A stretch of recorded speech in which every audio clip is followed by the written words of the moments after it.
Hey, what's up, guys? Ryan Garrison here today. I am joined by someone who I first started following on podcasts with Steve Trang and RJ Bates and all those guys. And now I ended up connecting with him on the broker world. And now I'm connected with this man in a group that he created. I was a co-creator called the Real Family Tree. His name is Matthew Potter. And I think that today is going to be able to bring a lot of value to my groups, but also to prospective agents that might be looking for a change or maybe looking to get your license for the first time. Matt, why don't you take a second, introduce yourself, give everyone kind of a brief rundown of who you are and what you do. Thank you for having me on. I appreciate it. Yes, we connected through our good friend Pardon the Destruction. It's a great one. For those that don't watch it, should watch it because it is great. I am just your run-of-the-mill short sale guy that's done a couple short sales, realtor, investor side, traditional side, all of those wonderful things. I started out honestly by accident in real estate back in 2007, and the market completely shifted, and instead of being able to do land development, I ended up learning how to do a short sale, and then I got really good at it. And then I got really good at it and started helping a lot of other agents and homeowners and things like that. And we've kept that going for years and years. And we now at this point, I think it was about 2 weeks ago, we just went over 19,000 that we've completed nationwide since '07. So I'm pretty proud of that. Now it's a race to 20. Mhm. Want to get there as soon as possible. And then in the meantime, through the process, giving people education, the opportunity to add it as a tool and a resource into their tool belt when they're out there with working with a seller that may be in a tough situation. Having this knowledge is paramount, especially for me right now in the current market, particularly the market here in Phoenix, but we're also seeing it in many other markets. It's really helpful to have this because going in there of, hey, by the way, I can only offer you these three options versus, hey, here's a fourth option that encompasses everything prior to a foreclosure sale. Would you be willing to try it? It's not going to cost you anything. And ultimately, if we're not successful, you're in the same boat that you're in right now. Generally, most sellers are going to say, what do I have to lose? That's 1,000 foot overview of kind of what I do. There's a lot of other stuff like you had touched on. We have our network at our brokerage, the Family Tree. I'm a co-founder of that with Ryan Zolan, my wife and his girlfriend. And ultimately, our goal with that was bring together, meld the investor and agency world, bring them together so that we can serve more people. And it's super cool because when you have like-minded people that are really working towards solutions, along with helping buyers and sellers resolve their problems, man, magic happens and deals get done. Everybody eats and everybody wins. So that's the 1,000 foot overview right there. Awesome. We're going to have some prospective agents and also agents over at other firms and that kind of thing watching this. And I guess, and at least in our market, it hasn't really started to happen yet. I know some of the stuff in Phoenix seemed like it was like gasoline on a flame with the market. And then it seemed like Phoenix and Vegas, maybe a couple other markets, they go up faster than some other ones and they come down a little bit faster too. And so you're seeing it more. My personal belief is it's going to be expanding in other markets in the country. And right now is the time to learn more about short sales, about pre-foreclosures, about that kind of stuff. But maybe if for the agents that aren't as familiar with it, that haven't gone through, and I don't know if you really get a whole lot out of the NAR short sale foreclosure course or anything in there. You get a little icon you can use if you pay the $400 or whatever, right? Of course, Um, alphabet behind it, behind your name. Right. Absolutely. On LinkedIn, it feels special. Can you maybe, obviously, I know this is a lot more content than we're going to have time for, but let's walk an agent maybe through the process, how, and then also maybe a little bit of ideas of different ways they can monetize in this too. And if that involves bringing in your company or someone like you, or trying to do stuff on their own, what they have to, how it goes, what they have to do. Yep. So a short sale, the way that a short sale works is ultimately it eliminates the two things that most sellers are going to probably not necessarily argue, but it's the pain point when they're looking at selling their home. It's price and it's commission. Bank's going to pay the commission. Price is going to be determined by the bank. So ultimately, at the end of the day, you've eliminated that factor. With regards to short sales and how to monetize them and how to add them into your tool belt, is we offer a processing service nationwide where we would partner, for example, with you, Ryan, on a listing in Washington State. Hmm. You would ultimately be boots on the ground. You would do the listing docs, you would do the short sale package, you'd send all that over to us. We would handle everything with the respective lien holders that are on the bank, on the property. And then ultimately from there, we would obtain the approvals that are necessary to close. Ironically enough, we literally have one that's in Washington State that was sent by a broker that we know.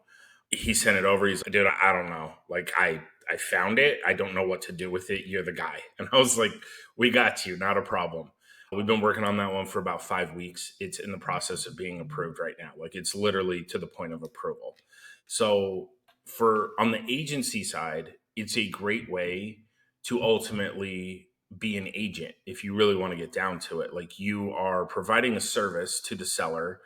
The bank is the one that's ultimately paying the commission on it as well, and it's providing you that opportunity to assist that seller and in an agency capacity. Now, looking at it from an investment strategy, there is the opportunity with some of them to take them down, maybe at a discount from what the current market value is. Everybody always asks me, what price will a bank take? Everybody wants to know. Hmm. That's the $1 million question. And the answer to that is always, it depends. Depends. Yeah. It is property specific. It is situation specific. Hmm. It is because on the back end of that mortgage, there's an investor that Hmm. owns that paper.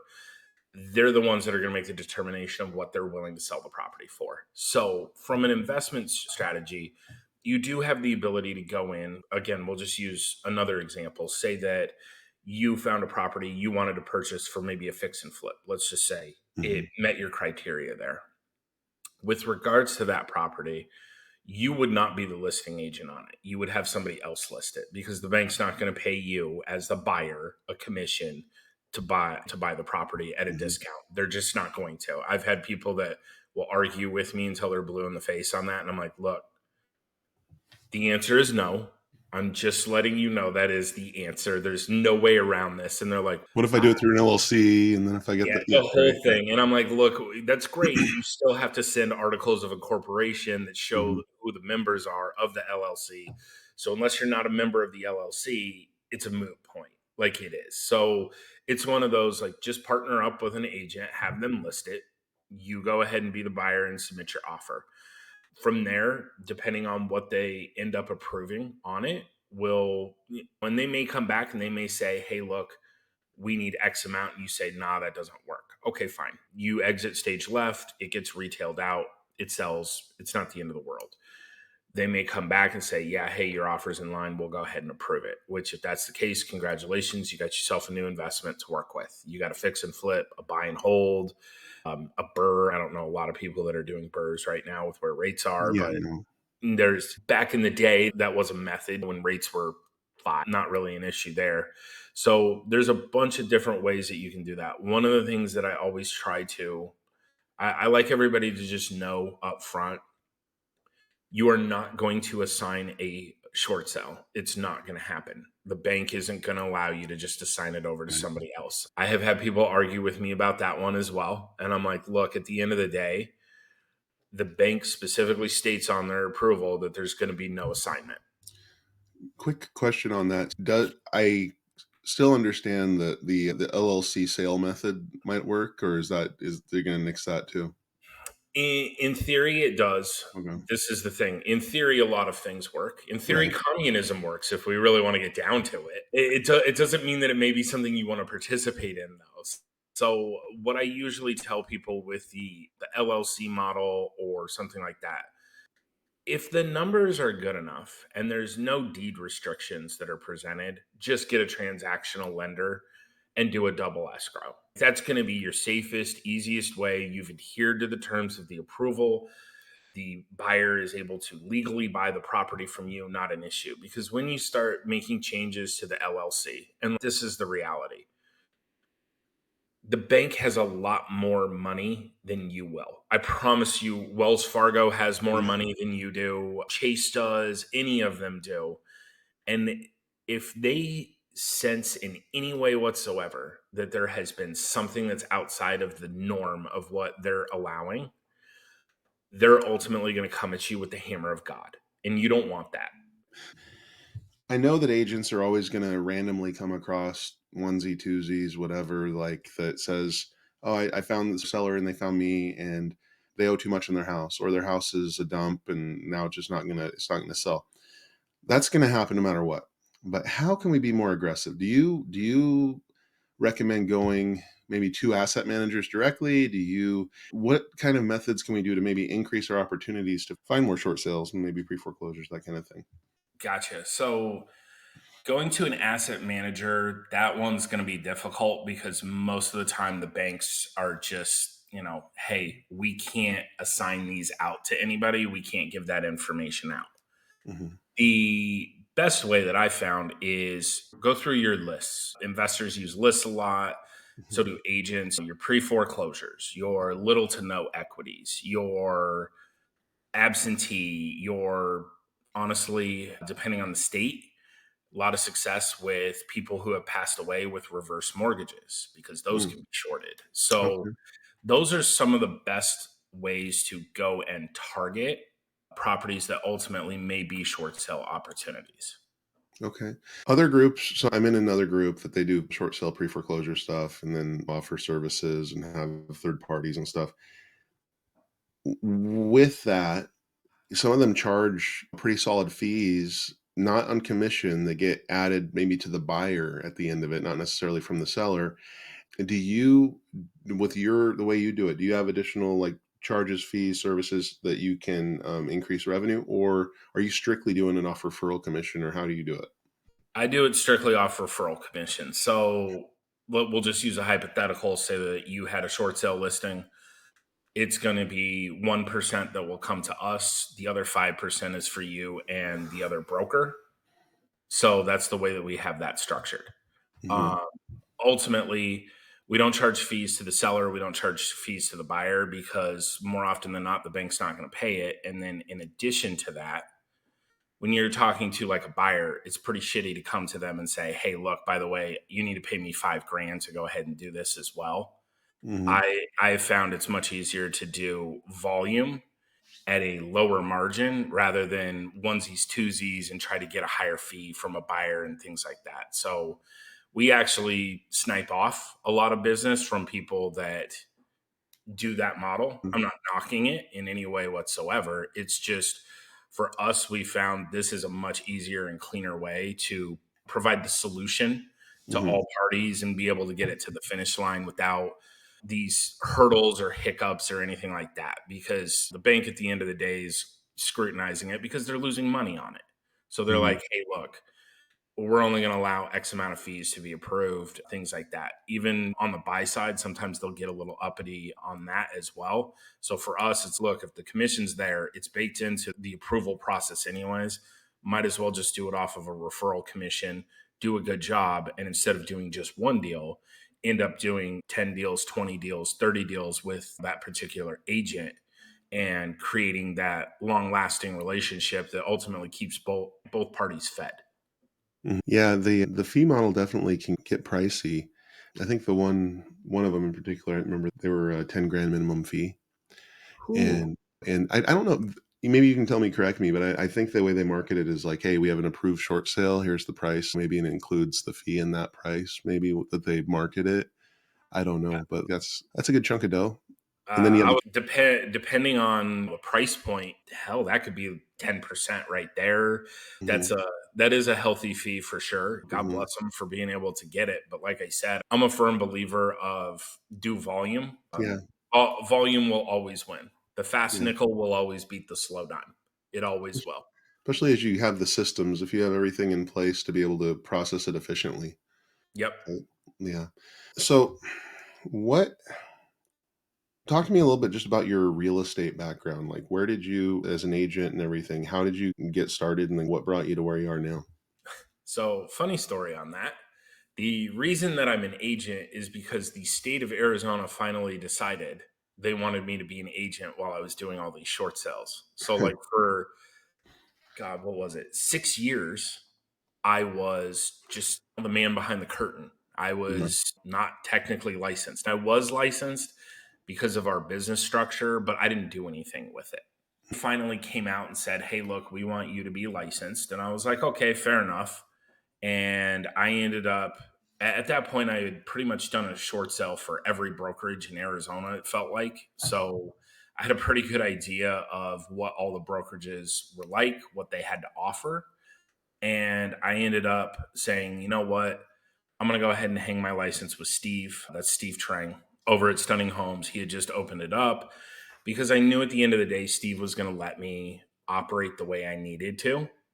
So that's how my agency career, if you will, started.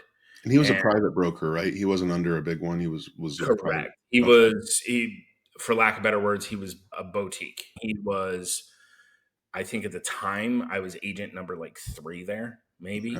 Hmm. 2, 3, something like that. Hmm. Went aboard, learned the traditional side, mixed it in with the short sale and the investment side, and took off from there and just started going full speed ahead. I think my first year between short sales and traditional sales, and these were all like my listings that I was personally doing, Hmm. I think I closed 63 transactions. And Steve was like, "Holy shit, dude, that's not normal. You know that." And I was like, I feel like I could be doing a lot more. And no, he's like, most realtors in their first year, they close like a deal, maybe Hmm. 2 deals. And I'm like, oh, cool. So I guess I'm ahead of the curve. I'm like, oh, okay, that's great. And then from there, I think I want to say it was 2020, 2021. It was 2021. We had, because of our history with short sales, we had one of our private equity funds reach out to us. Hmm. And that was when real estate became really fun. And it was on a recommendation from Steve. Steve was like, look, Matt and Nicole are the ones that have done all the work. You don't want me doing the work for you guys. Go talk to them. And they called me and they were like, hey, we want to buy some homes in Phoenix. And these are the same guys that bought a bunch of our short sales back in 2010, 2011, 2012. And I was like, oh, okay, yeah, we'll help you.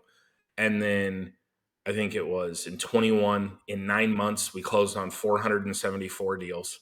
Hmm. And then after that, in 22, we only got 6 months of time before obviously the market shifted. But I mean, in 22, I think we still ended up closing like another like 250 right there. So Hmm.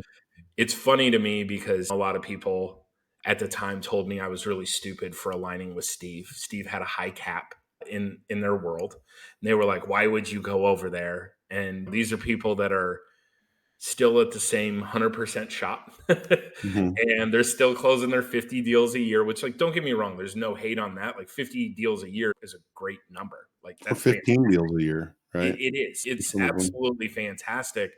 But Hmm. the thing that's funny is these are the same people that will sit there and say to me, like, how did you end up getting these buyers and how did you end up doing this? And it was like, well, it's through that relationship of being with Steve and Steve making that introduction. So that was one of the things for me that was super cool with all of this was Steve ultimately opening doors that otherwise may not have been open.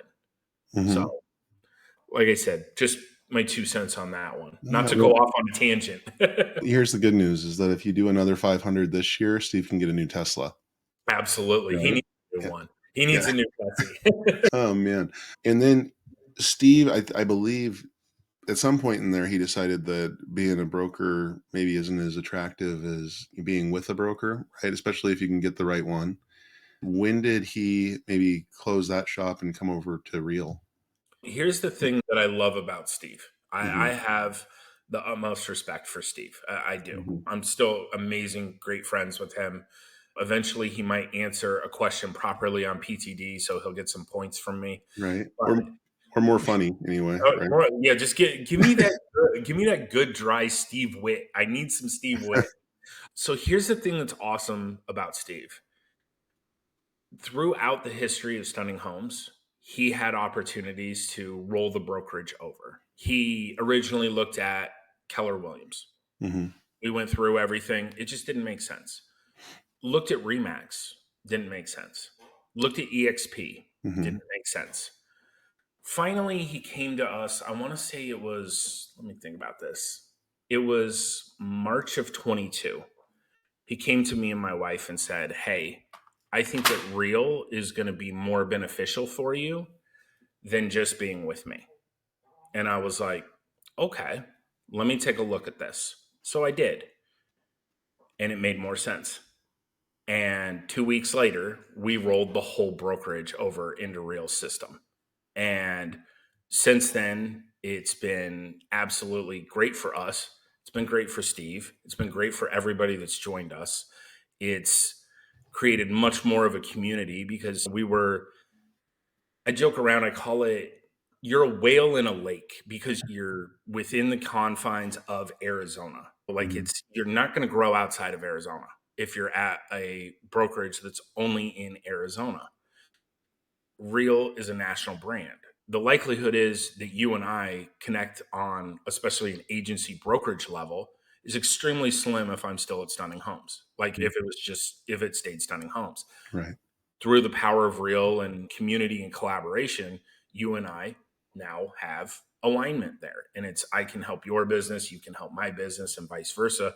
We can help other people's businesses, regardless of what state they're in. That, for me, I was like, okay, hey, this makes sense. Like, we got to make this decision and make it make sense. And like I said, once my wife signed off on it, I'll be the first one to admit she's the smartest one in the room most of the time. Hmm. She went through everything from a legal aspect and she was like, yo, this is it. This is the one. This is the one that actually makes sense. This is the one where I can get behind it with leadership and management and all the perks that are there, the splits, everything. This is the one that we should make a move on. And I was like, okay. And we came over, I think 3,500 agents is where they were at. Hmm. I think they were only in, at the time, I think it was like 34 states.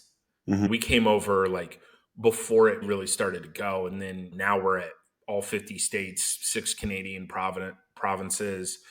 I know we're over 15,000 agents now. It's grown 5 times from when we were there. And I'm like, wow, clearly made the decision at the right time to come over. So that's the story of how that happened. And like I said, I'm grateful to Steve looking at it from a aspect of, look, this benefits my people. Like, it benefited him, of course, Hmm. but it benefits my people so much that it's stupid for me to keep my brokerage open. Like, those were his exact words. He was like, look, it's just lining my pockets isn't where it's at. I want to be able to help more people make more money and be in a better position. And I was like, all right, like, you don't get that from most brokers. Like, let's be honest, Hmm. independent or otherwise, most of them are looking out for bottom line and their pocketbook. And it is what it is. I'm a team lead. I looked at it the same way. I even adjusted our team lead splits when we moved over. Everybody got a 10% raise. Like, none of my team is pissed at me. Like, all of them Hmm. are like, cool, I'm making 10% more per deal. So, like I said, that's how that part went down. Yeah. I can tell you also, I came from EXP, Mhm. and for part of it for me was that I wanted to be around more people that were doing investment level stuff. And EXP is a good company, but they aren't as in alignment with investors and people doing off market. They are very anti like wholesaling and that kind of thing. And it just made it harder. So you're actually like, if you did actually assign a deal, you're pretty much violating your agent agreement with EXP. Yep. And I did get in trouble one time. So that was a big thing with me, was getting around people maybe that are not maybe getting around people that are doing the type of business that I want to do, so I can be around those people and just by proximity hopefully increase the level of business I'm doing, the level of knowledge, talent level that I have, and being able to just grow. And so that's a big thing that brought me over with you guys. And also, I just, anyone that's given RJ Bates crap, a lot of times that's worth it. You get to hear that. But I want to know, I guess, from the family tree, the real family tree part. I'm in the family tree. I'm in it with you and Zolan, and I brought in a couple agents already. And the goal is to expand our local network up here and bring in more. Um, what are maybe, if you have plans down the road or maybe different things? What do you see as far as the growth that's there, the different things you're trying to bring in the future, the next stages of the family tree? What's the Mhm. growth plan look like? And what's the agent benefits you think as we grow? You really touched on it, of that proximity, being around people that are doing the things you want to do or that are in the process of doing things that you want to do. We find that to be a huge benefit when we're talking to agents that are interested, curious, whatever it is, because similar to your story, a lot of people that have joined us, particularly from other brokerages such as EXP, where maybe wholesaling is not looked as friendly upon, it's hey, we'll welcome you with open arms. We'll go ahead and help you out. We'll help you and guide you through that process. So that was one of the big benefits that was there. And then obviously you've been part of our calls and things like that for a long time. Our growth pattern on it and our goal for our agents is, let's give you actual tactical like steps of how to increase business, whether it's working with more investors, whether it's more agency side, or a combination of both. We talk about novations and how to go ahead and incorporate that into your business and work with investors on it. Obviously through our short sale side, there's wholesaling on market, off market. Obviously Zolan talks a lot about, and that's his thing, on market deals. We're in the process of also looking at bringing in some of the other people in the industry, just not RJ, because we don't need that bearded Viking on there. We don't need that. No, RJ Bates is a great guy. He's a great guy. But we're looking at bringing those people on to talk about their respective businesses and what they do to help people. Hey, look, here's some free game to go ahead and help you increase your business. That is one of our goals. I think Ryan and I had said this at the beginning of the year. Our goal is we want to have 1,000 people that are ultimately in our network all across the country, where it's a group of like-minded individuals that are going to be able to pass business opportunities back and forth, JV deals, work on referrals. Hey, whether it's traditional or whether it's investment, here's a referral. I already do that on the short sale side. I try to pass them out everywhere that I get somebody that's unrepresented. I'm like, hey, here you go. If it's in your area, it's Ryan, here you go. Here's a listing, go list it. And those are huge opportunities that we're trying to provide back to our agent network. And then the power of community is amazing. We had this, I want to say it was like 2 or 3 weeks ago on one of the calls. Somebody was talking about a deal in, I want to say it was Tennessee. I don't know why. I think it was Tennessee. Another guy said, hey, I actually have a buyer that's in Tennessee. Now, mind you, one of these guys is in Arizona, the other guy's in Florida. So it's Hmm. not like either one of them are in Tennessee. They ended up linking up, putting the deal together, and they both ended up benefiting from it. They both ended up earning a paycheck on it. And that's super cool when you're creating those opportunities. Like, again, I just look back to when I was with Stunning. It's not that there weren't opportunities there. There were a ton of opportunities. That's why I was there. But the reality is, it was in a lake, not an ocean. And Hmm. that's one of the things that we're really trying to get here is, hey, let's go ahead and fill the ocean, stock it with a lot of good fish that ultimately everybody can work back and forth with each other and create those opportunities. We have people coming aboard in Minnesota, North Dakota, Montana. If you would have told me a year ago that I would have an agent in Montana that I could be like, hey, here's the deal, like they'll go ahead and help you out, I would have said, yeah, probably not. It's not a stranglehold for short sales or anything like that. But we're starting to create that full-blown community, which is what has been Hmm. the goal from day one. I think when we started out, we had 6 people in the family tree. Like, no joke. I think we Hmm. started with 6. I think we're up somewhere over 200 now. And it's one of those things where, for perspective's sake, 3 weeks ago, it was at 120. You're talking about 80 people got added in 3 weeks. And it continues to grow through conversations from us, but also from conversations from people such as yourself that are in the family tree that are like, hey, I invite you to check this out and see what kind of benefit it would have in your business. And a lot of people are like, dude, this is exactly what I'm looking for. Let's go ahead and do it. So, like I said, super happy. We know that it's a long-term plan, not Hmm. something that's all going to be done overnight. Rome wasn't built in a day, Hmm. but The reality is, from where we started to where we are now, we've had tremendous growth, and we haven't even really gotten into being super loud or vocal on social media. We don't run paid ads like some people do. You're Hmm. scrolling on Facebook and all of a sudden you're like, oh damn, this ad again. Hmm. No, we don't do that. It's all been referral and word of mouth right now. Absolutely.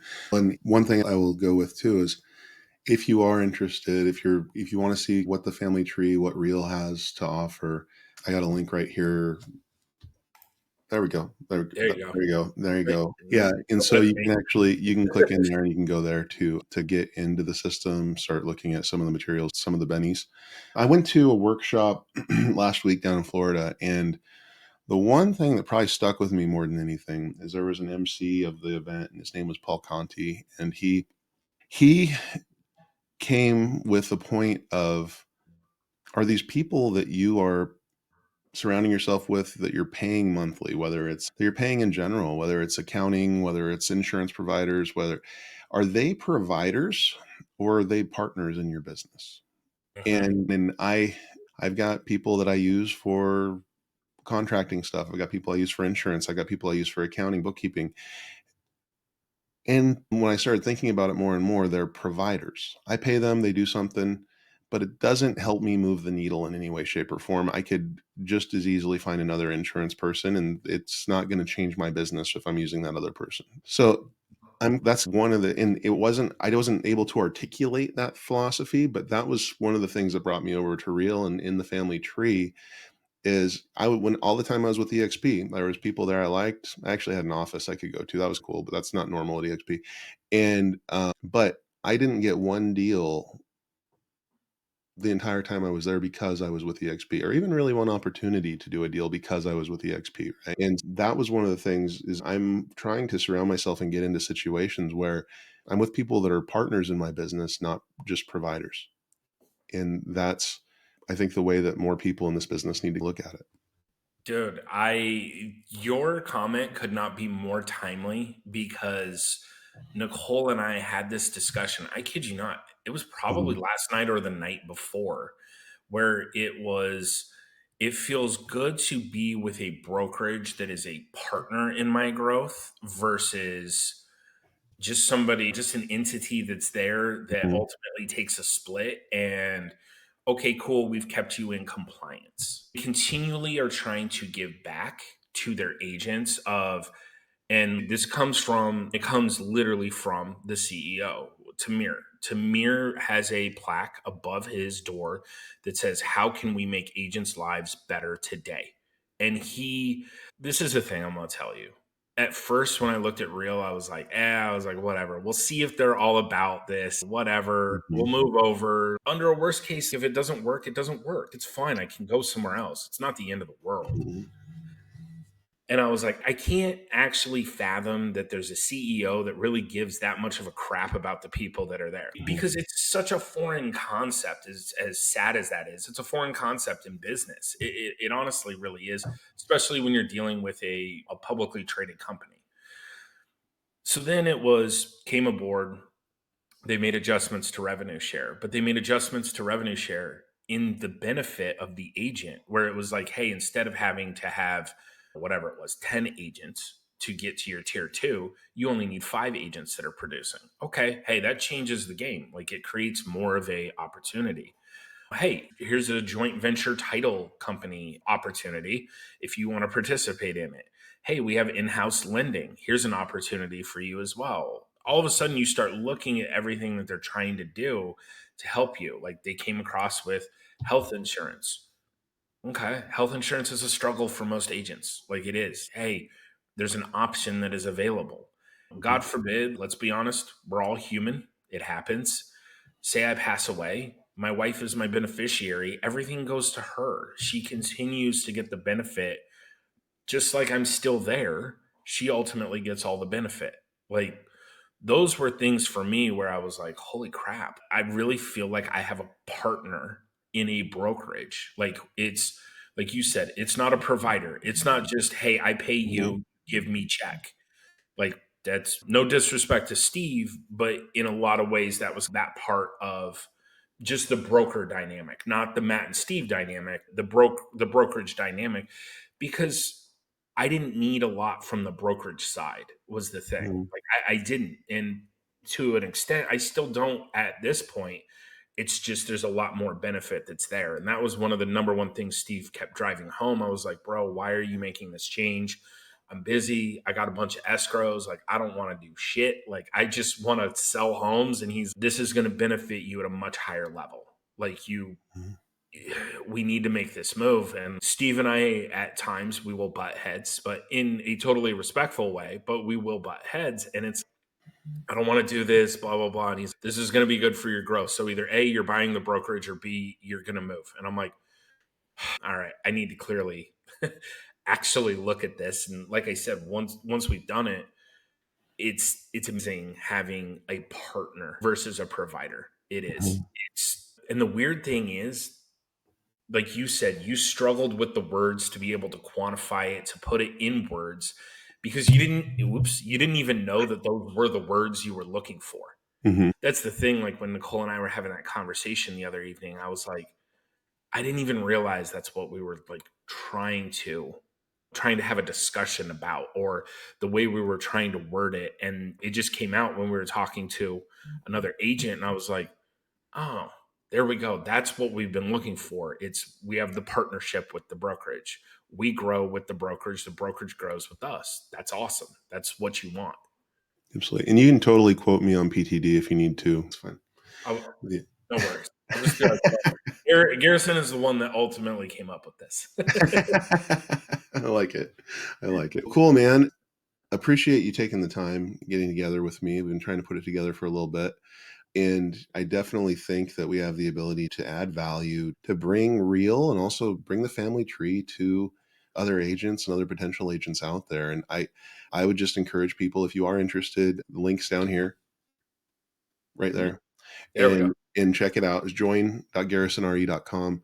It'll get you over. You can start looking at what Real can offer. And it's a lot, man. And I really enjoy my time with the company so far. And I also, it's not like it's a whole lot. Like EXP wasn't super expensive on a monthly basis, but it's just nice not even having like a monthly fee.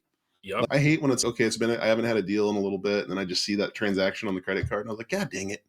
And just even no monthly fee, you still get revenue, you get a better split. It's just there's so many bennies to Real, and I like the culture of the company. And then as an investor, not having that extra microscope on you because you're doing some deals occasionally off market or whatever. And so it's been great for me so far, and I look forward to doing more and connecting with you more on it.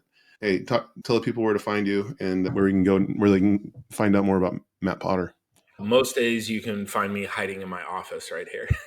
No, you can reach out to me on Instagram. My Facebook is maxed out. So I just tell people to go to Instagram now. It's at Matthew Potter Realtor. Also, if you have short sale needs, have anything that smells like a short sale, want to know more about short sales, go ahead and go to, there we go, phoenixshortsale.com. Yes, it's specific for Phoenix, but ultimately it's for all 50 states. So you can go there. And then, like Ryan said, if you want to know more about Rio or Family Tree or anything, hit him up. Like, reach out to him and learn about it. And dude, you nailed it. Not having a monthly fee, huge, like Mm-hmm. huge. It's not a big fee, but it's one of those things where, if you go 6 months and you're like, dude, I just spent $500+ on nothing. Like, Mm-hmm. I don't care who you are, $500 adds up very quickly. Like it does. And with the cost of items now, Mm-hmm. hey, it's probably better to keep that in your pocket. And when the time comes that you're actually realizing revenue, having money come out as a split, that's probably a little more advantageous to your bank account. It Mm-hmm. is. Absolutely. Absolutely. Thank you, Matt. And then I'm gonna turn this off and look forward to connecting you on the next one. That sounds like a plan, man.